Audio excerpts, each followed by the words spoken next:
कलाम है जिसमें ये फरमाया गया कि एक ही ये आरज़ू थी जिसके मिट जाने के बाद, एक ही ये आरज़ू थी जिसके मिट जाने के बाद, दिल में कोई और ना आया तेरे आने के बाद। और जाने जाना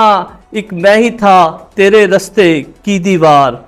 जाने जाना एक मैं ही था तेरे रास्ते की दीवार, काम तेरे हो गए मेरे मिट जाने के बाद। और पूछते फिरते हैं ये मरने वाला कौन है,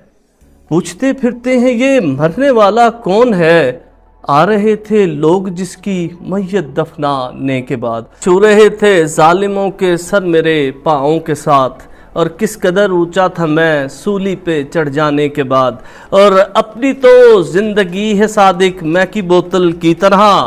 अपनी तो ज़िंदगी है सादिक मैं की बोतल की तरह, फेंक देते हैं लोग जिसको पी जाने के बाद। तो हजूर वाला